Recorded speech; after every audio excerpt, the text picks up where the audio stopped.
Hey guys, welcome back to Craft Room Chat, and today we are talking about our next book. Now this one took me forever to get through. I have to tell you, I was fighting with it the whole way. That's why we're doing the last Craft Room Chat, or the last Sunday on this book, because it took me the whole month to try and make my way through it. It was crazy. Now, the reason why it took me so long is because the first half of the book, I did not like the main character. And if I don't like the main character, I generally don't read the book.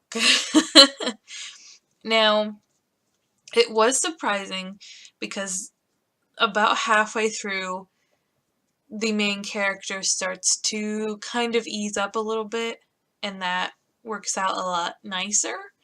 And it kind of got me better in flow with it, I guess. That doesn't quite sound right, but I understood more, I guess, or liked her better, maybe? I don't know. But the first few chapters are, at least for me, they were very hard to get through.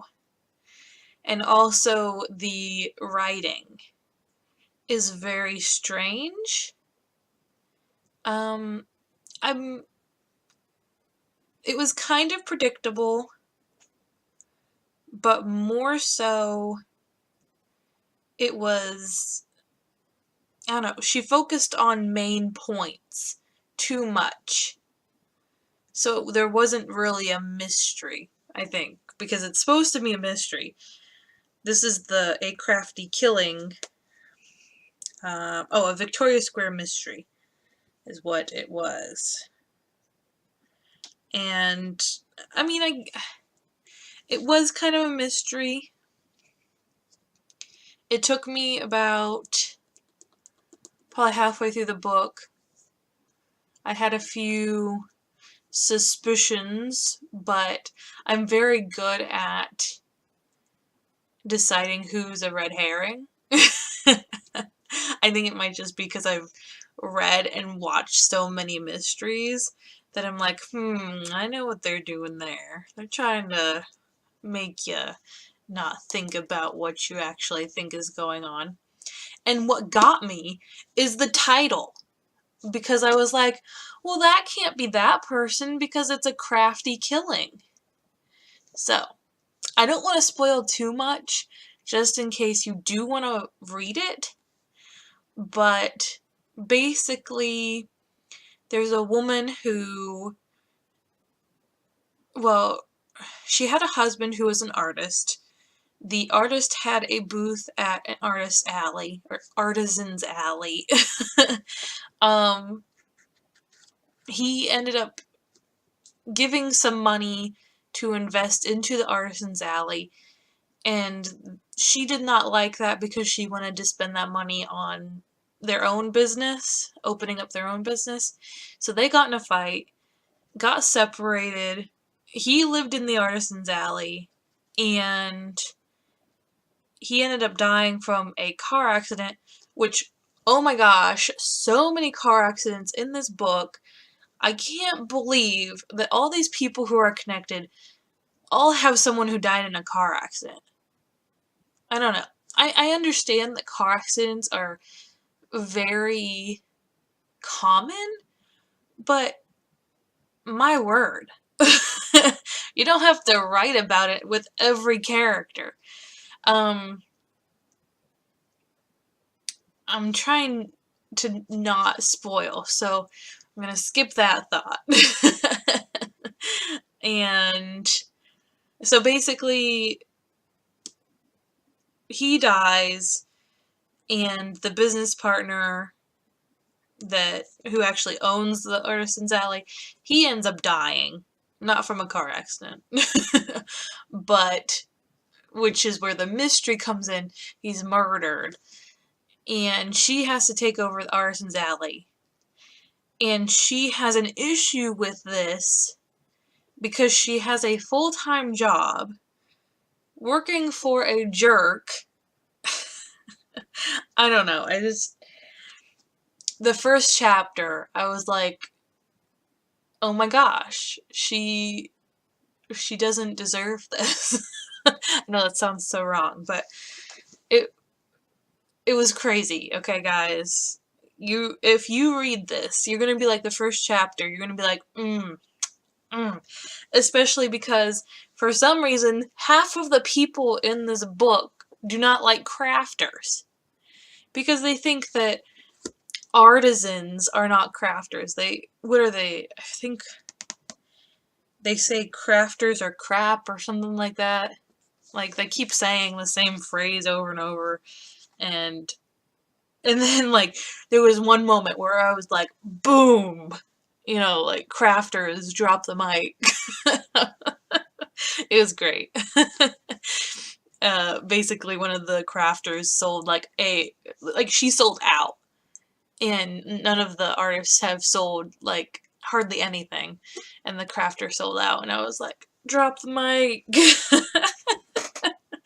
So, and one of the really big perks is, which I had no idea was going to happen, which also leads me into another thought, but there are a bunch of recipes at the end of the book, which I love when books do that.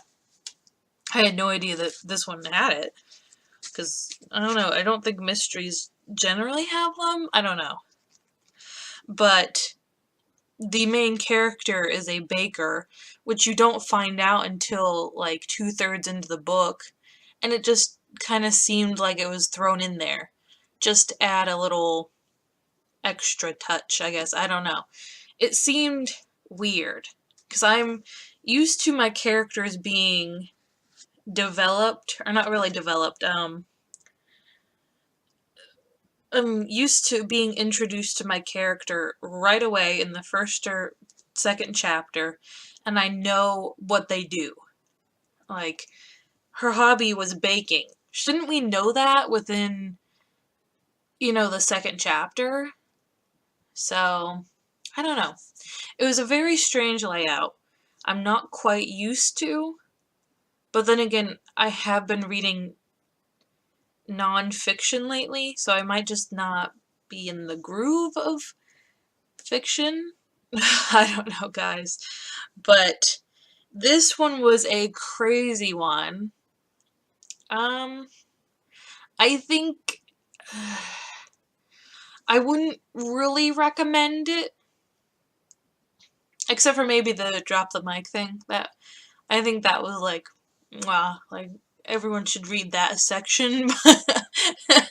Just because I think the whole art versus craft, it annoys me, because I think that crafting is art. So, but I know there's a huge debate on that, and there are so many opinions, and it can get very heated very fast, and it especially happens in my small town. So, I can understand how it happens in this book. But I wish it wasn't a thing, So it kind of, irked me, because it kind of got under my skin with something that actually happens. But that is kind of my thoughts on this book. I know I didn't really give you too much to go on, because it is a mystery. I don't want to spoil it if you do want to read it. Honestly, if you don't, there's not that much crafting stuff in it. It's all about Artisan's Alley and how art and artists are better than crafters. So if I was gonna skip a book, I would skip this one. Which I really tried to do. I tried to, guys. And then I, finished it in, 2 days to spare. And I was like, I've gotta read it, because you guys are waiting for my opinion on this. And, well, there it is. There is my opinion. I hope you guys like this video.